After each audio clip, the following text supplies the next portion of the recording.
Um filme sobre um menino, sobre um bairro ou sobre liberdade? Talvez seja um pouco dos três.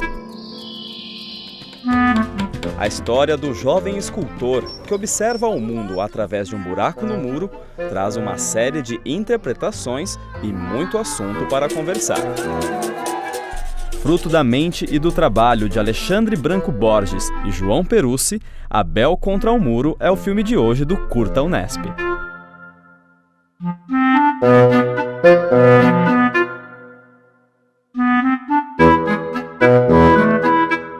Olá, seja bem-vindo ao Curta Unesp, o programa que põe em cartaz as produções audiovisuais independentes de todo o Brasil. Abel contra o Muro é o trabalho de conclusão de curso de 2 alunos de rádio e TV da Unesp em Bauru. Mais de 40 pessoas estiveram envolvidas na produção, entre estudantes do curso e também alunos de outras áreas.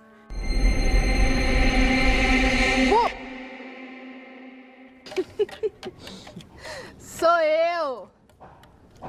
A menina de ontem! Por que você não sai com a gente?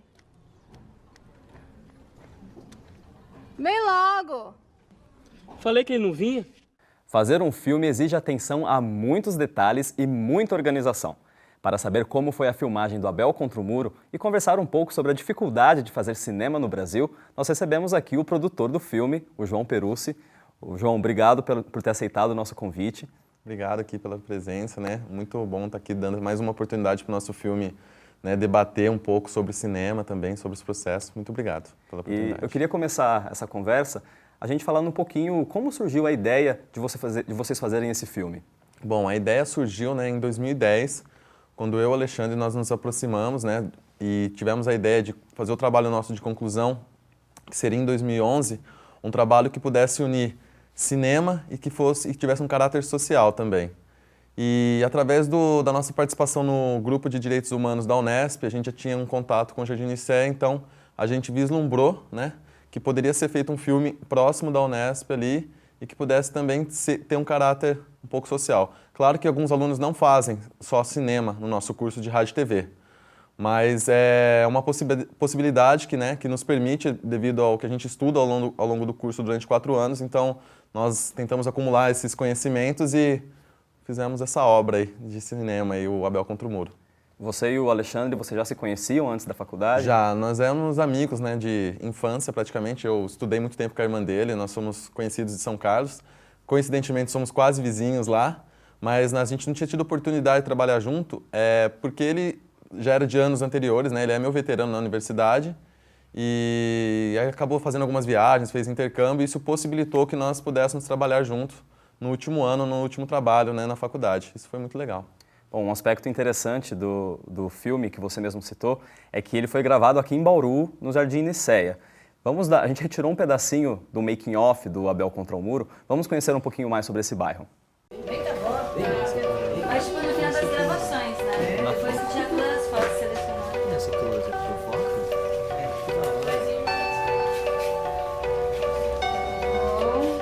Aqui não existia nada, antes existia só, era vila, mas nem abertura de rua não existia. Antigamente não tinha luz, não tinha água, não tinha nada aqui. Então hoje não. Hoje tem bastante coisa. Aqui era uma casa de uma chacrinha muito antiga, que era de um dentista, né? Era briga de gado, que se falava rinha, né? Isso aqui foi tudo fim de semana, de domingo, feriado, de noite. É mesmo, no braço. Tudo no braço, porque os moleques eram pequenos. Eu não tinha dinheiro para pagar ninguém. Então eu tinha que trabalhar fora. E a parte da tarde, domingo, faz os pedacinhos. Para baixo, que vamos supor assim, ali não é de ninguém. Eu digo, dona, por ser vocês compram dele. E quando eles foram abrir os olhos, a favela estava maior que a vila. É que a favela hoje tem 200 e poucas casas, né? E a vila ainda continua com 20 casas. Por ser um bairro pobre e é longe do centro, é um bairro calmo. Se orgulha porque a gente vê escutar muito no rádio das outras vilas, tem mais problema do que a nossa. Por mais que seja uma favela, ainda o pessoal ainda é mais educado, sei lá como pode dizer. Mudou muito, filho. Mudou. Muito. para melhor.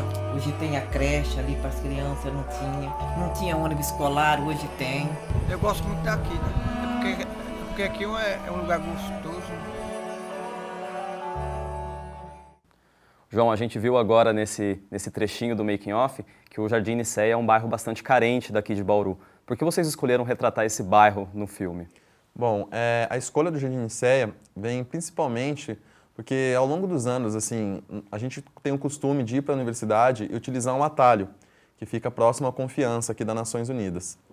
E por esse atalho é muito comum que os alunos que passam ali para chegar na universidade tenham o costume de ser assaltados por esses moradores. A gente conhece, né, os problemas sociais e de violência que aproximam alguns jovens, né, disso, né, de querer assaltar, de querer partir para outro caminho. E a gente sabia que a universidade pública tem uma função também, né, de servir a todos o conhecimento e a informação.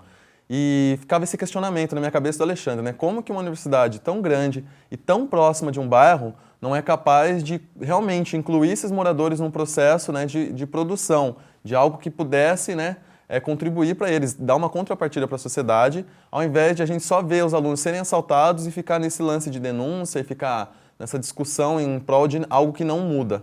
Então a gente tomou partido e falou, acho que esse é um bairro mesmo que pode ser desenvolvido alguma coisa e tomar a iniciativa de tentar mudar essa perspectiva mesmo. E foi a partir daí que a gente começou a buscar conhecimentos de alguns trabalhos que já vinham sendo feitos lá, por exemplo, o Voz do Nicéia, que é um jornal que as alunas de jornalismo já desenvolvem lá um projeto há mais de um ano, mas que por mais de ser um projeto, não tem a participação ativa dos moradores, né? Eles são mais retratados no jornal e os problemas são retratados do que eles participam mesmo. E então a gente percebeu que, incluindo eles num processo que talvez nunca, né, e realmente eles nunca tinham tido contato que é cinema, e um processo de produção mesmo cinematográfica, poderia vislumbrar, principalmente nas crianças e nos mais jovens, algo que, sei lá, desse uma perspectiva de futuro, assim, de buscar outras coisas a não ser o tráfico e a violência. Então a gente viu que ali no bairro já tinham esses problemas, tinham problemas de estrutura, né, de falta de saneamento básico, casas assim amarradas, porque senão cai. Então a pobreza, a miséria está muito atrelada ao bairro, sim, mas também tem muitas outras qualidades e o lado humano dos moradores é muito forte. A gente sabia disso, principalmente pelo contato que a gente foi tendo. Então foi um bairro assim que foi escolhido a dedo mesmo e cada pessoa ali é muito importante mesmo para esse filme. É interessante isso que você está falando, João, porque o cinema, além dele entreter, dele divertir, ele também tem essa capacidade de fazer a gente refletir um pouquinho sobre a nossa realidade. A gente ainda tem bastante coisa para conversar sobre o Abel, então fique por aí, a gente vai para o intervalo rapidinho e o Curta Unesp já volta. Continue conosco.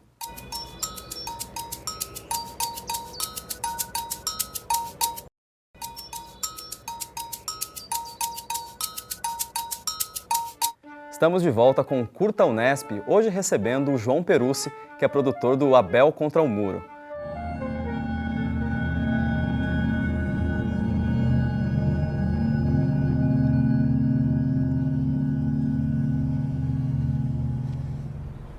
E por que tem que ser eu?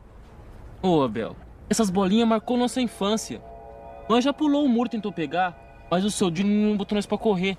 O velho tá louco. Uma das etapas para fazer esse sonho virar realidade é arrecadar a verba. Como que vocês conseguiram o dinheiro para investir nesse filme? Como todos nós sabemos, né, fazer audiovisual no país é uma dificuldade, né, por causa que a gente sabe que precisa muito do dinheiro, né? O filme custa muito dinheiro, o cinema custa caro. E a gente tinha essa dificuldade porque a universidade também ela permite que a gente tenha alguns equipamentos, claro. Só que a estética que a gente gostaria muito, né, e queria muito usar, não era capaz, né, com os equipamentos apenas que a Unesp permitia lá na universidade. Então, uma delas era a câmera fotográfica, que a gente tinha esse intuito, né, de trabalhar com câmeras fotográficas que filmam, por causa das objetivas, que permitem você dar uma estética melhor, né? Então, tinha esse custo. Então, o nosso planejamento girou em torno já de captar verba para comprar equipamentos, né, e para poder bancar os primeiros meses de produção.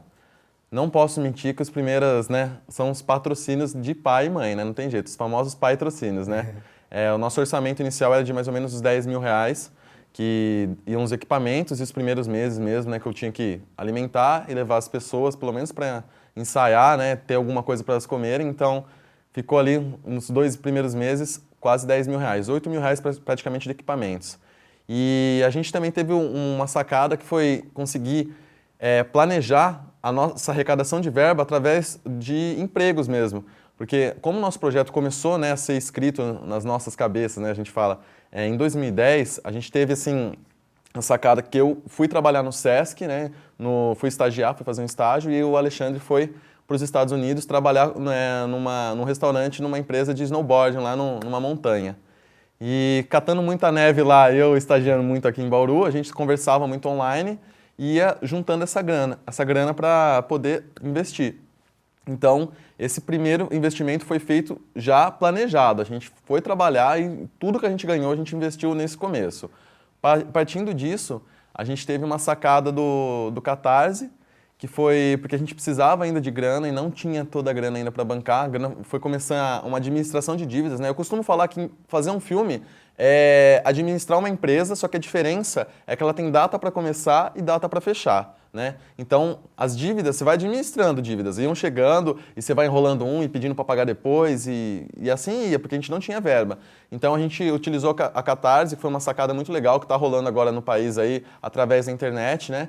Que são a Catarse é um site de financiamento colaborativo. Isso, né? Que está rolando bastante, né? Ela é uma dos tantos que já existem aí, e muito legal, onde a pessoa pode contribuir para projetos culturais em troca de souvenirs, né? Então, no nosso caso, né, você inscreve o projeto, ele passa por uma curadoria e, se for aprovado, eles permitem para você ter uma página no site deles, onde você pode delimitar ali os prêmios que as pessoas vão ganhar se ela doar R$10, 20, 30, 40, você, né? Aí, o legal é que você tem que fazer valores pequenos, por quê? Porque as pessoas o maior número de pessoas possam participar, né? Então, várias pessoas participando com R$10, às vezes é mais legal do que uma pessoa só fazer uma doação de 100, né? É a proposta colaborativa mesmo, de você unir várias pessoas. E mesmo com todo esse patrocínio do pai, o trabalho de vocês e o Catarse, vocês precisaram fazer vários improvisos para conseguir fazer o orçamento caber dentro do que vocês queriam fazer. Então a gente retirou mais um trechinho do making off para ver esses improvisos do dia a dia de gravação do Abel Contra o Muro. Uma das coisas que me atiçou no começo foi essa proposta colaborativa. Toda a equipe técnica colaborando sempre, assim, uma proatividade de todos, assim, para realizar da melhor maneira, ninguém se entregando ao fracasso. Eu acho que o principal de um filme é a equipe técnica. Se você não tiver uma equipe empenhada e a fim de fazer e que tem uma dinâmica boa de trabalho, fica muito difícil um produto ter um resultado de qualidade. Ação!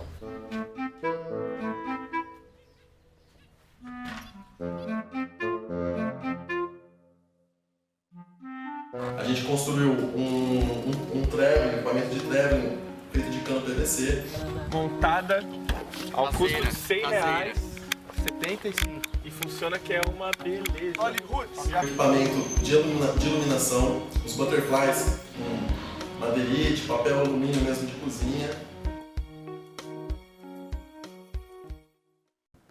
João, a gente viu agora nesse trechinho do making off uma das pessoas dizendo sobre o improviso do traveling. O traveling são aqueles trilhos em que você coloca a câmera em cima e ela desliza para você criar uma imagem em movimento. A pessoa diz que esse equipamento foi feito a um custo de R$100 com cano PVC e roda de patins. Isso. Qual seria o custo desse equipamento se ele fosse alugado? Bom, o equipamento que a gente pesquisou seria mais ou menos R$2.000 a diária, né? Então ia encarecer muito mais o nosso orçamento. Então acho que os improvisos foram muito importantes também para valorizar o nosso trabalho. Não só o traveling, como o butterfly, que é um equipamento também, né, que a gente usa em externa para iluminar, né? Então a gente não tinha dinheiro para comprar nem para alugar esses equipamentos. Então construímos mesmo madeirite, colocamos papel alumínio de cozinha mesmo, tiramos da cozinha da vovó ali e funcionou perfeitamente. Conseguimos tirar o brilho que a gente queria nas imagens. Acho que esse improviso, né, usar bastante a filosofia do do it yourself, né, faça você mesmo, ao invés de ficar esperando, né, e tentar alugar, valorizou e contribuiu assim, para o espírito da equipe do filme mesmo, que sentia, né, essa garra, essa vontade nossa, né, essa correria que era mesmo, para poder fazer um esquema que valorizasse o filme. A previsão de vocês era de que esse filme custaria quanto sem improviso nenhum? Bom, sem improviso, aproximadamente R$400.000. E vocês acabaram fazendo com 10 mil, então... 10 mil o primeiro orçamento. O orçamento final nosso, com a finalização e tudo mais, ficou em 17.900 e uns quebradinhos. Mas ainda assim um valor absurdamente menor do que o primeiro. Gastamos quase R$18.000 de um orçamento de 400, né? E acho que isso também foi importante porque a gente trabalhava numa comunidade, né, onde as dificuldades eram diárias, né? Dificuldades, as pessoas encontram dificuldades ali, né? Então não seria diferente fazer um filme ali, né? Precisaria ter essa dificuldade mesmo, e quebrar essas barreiras, esses muros, né? Que o filme fala do Abel contra o muro, né? Foram vários muros que a gente foi enfrentando, não só o muro social ali, os muros de não ter verba, o muro de chover, por exemplo, um dia, estragar tudo e você não poder gravar, de estar do lado de um aeroporto e passar avião toda hora e perder muito áudio, ter que redublar as cenas no final, que custou caro também pra gente. Então, né, a gente não tinha um estúdio ainda para fazer a dublagem, a gente fez a dublagem no fundo de casa, com colchão. Também foi uma outra barreira quebrada. Eu acho que isso valorizou muito mais o filme também. Esses improvisos do bairro também acabaram, é mais uma coisa que o filme conseguiu englobar, né? Com certeza. A gente ainda tem bastante coisa para conversar sobre o Abel, João, então vamos para o intervalo e na volta a gente fala mais sobre bastidores e também já acompanha o filme na íntegra. Fique aí.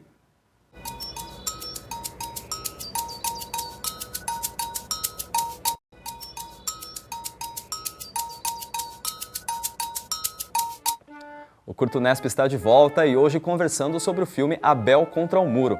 Ele foi produzido por alunos de rádio e TV da Unesp em Bauru. Nós estamos falando tanto de cinema nacional, mas será que o cinema brasileiro vai bem?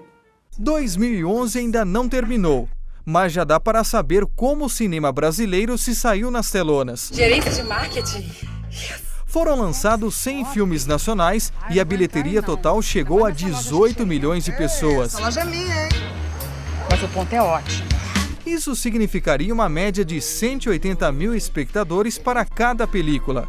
Mas a conta, infelizmente, não é tão simples assim. Conta aí. Como é que você veio parar aqui nessa espelunca? 7 filmes tiveram mais de 1 milhão de espectadores. Eu consigo tirar quanto por mês? Meu amor, mais do que uma vendedora atrás de um balcão de loja, com certeza. 2 tiveram até 500 mil.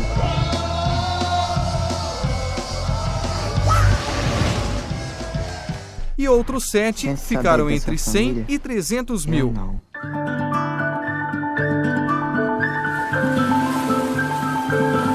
A grande maioria ficou abaixo dos 50 mil espectadores. Você não tem muito tempo. João, a gente vê que fazer um filme chegar ao público é um problema que até esses grandes projetos acabam passando. Como que vocês venceram isso com o Abel? Bom, realmente, essas dificuldades de exibir um filme são reais, né? Aqui na universidade a gente encontra muito isso, né? Fazer filme para levar para a gaveta, né? A gente acaba não distribuindo, as pessoas não veem os produtos. Isso é muito comum no cinema universitário.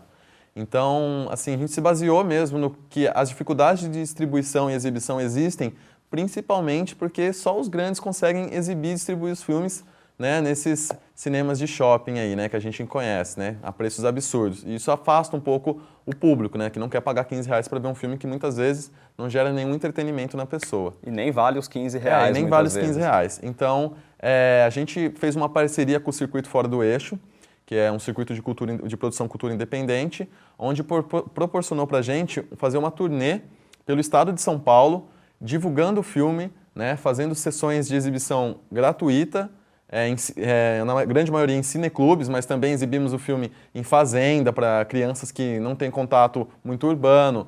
Exibimos o filme em baladas em São Paulo também para pessoas que têm um outro contexto, que vão para dançar, né, para se divertir e acabaram tendo contato com o filme, tiveram uma experiência diferente. Então, a gente tentou aproximar o público e gerar uma discussão, que eu acho que falta muito isso também no Brasil, né? A gente vê muitos filmes aí, né, de cinema, tal, que é o lance mesmo do entretenimento, tal, e isso é legal, claro, eu também gosto bastante, mas eu acho que o importante também é o cinema ser uma ferramenta, né, uma ferramenta de cultura, de conhecimento, e isso a gente tentou fazer, levar discussões também, uns debates mesmo sobre cinema, sobre os direitos humanos, sobre os temas do filme, e gratuitos em cineclubes. Eu acho que essa foi uma sacada mesmo também, incluir esse processo de cineclubismo, que é muito forte no país e que não é valorizado, né? Muitos filmes, às vezes, independentes, rodam vários cineclubes e isso não é realçado. Então, a gente tinha uma ficha de sessão, a gente fez uma parceria com a DF5, que é uma distribuidora online também, que possibilitava que a gente fosse marcando quantas pessoas iam vendo o filme. Então, a gente teve um público de mais de 1.500 pessoas só nessa turnê, né? A gente fez uma exibição, um lançamento aqui em Bauru também, logo que o filme terminou,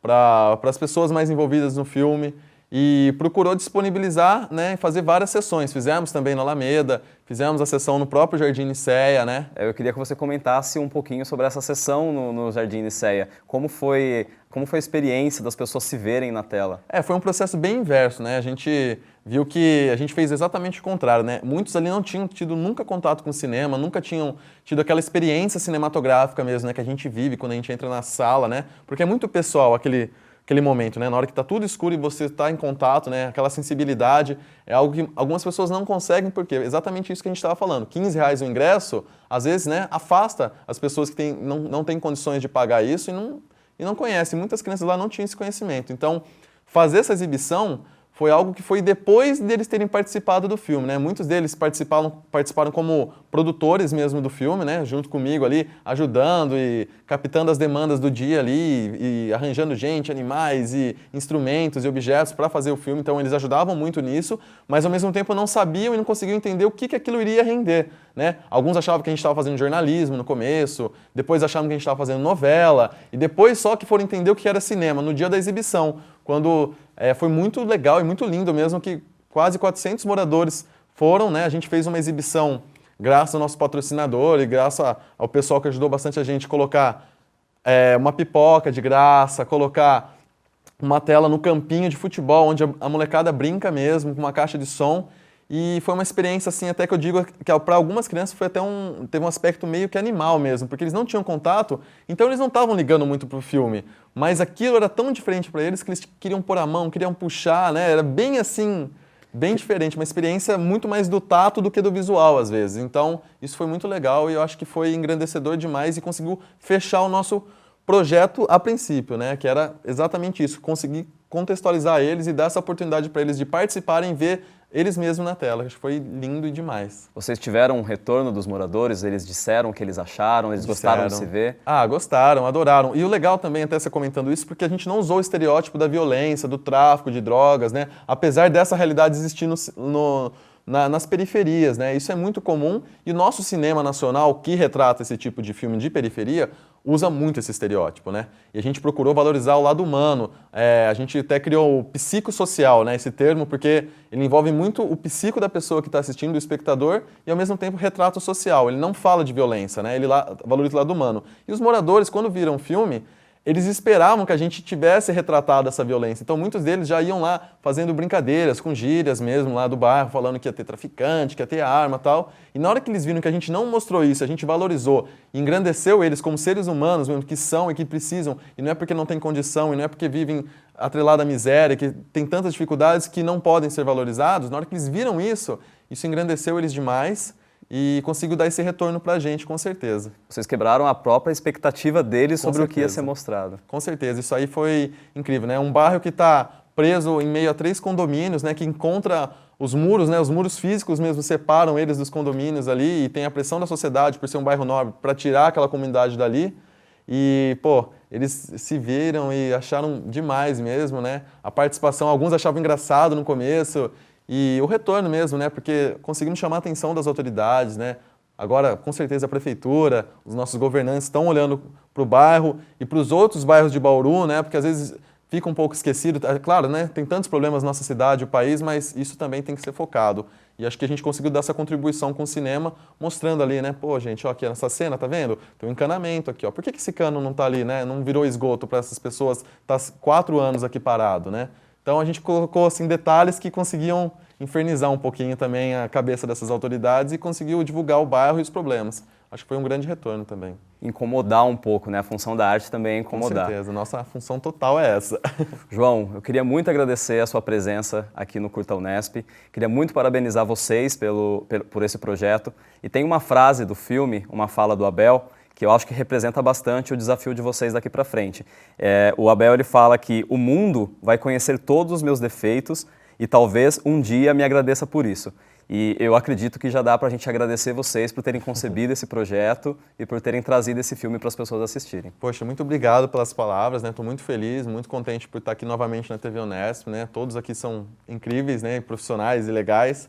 Muito legal. Eu queria estar falando mais do filme, que tem tanta coisa para falar. Infelizmente o programa, né, não permite muito também. Televisão a gente sabe como é.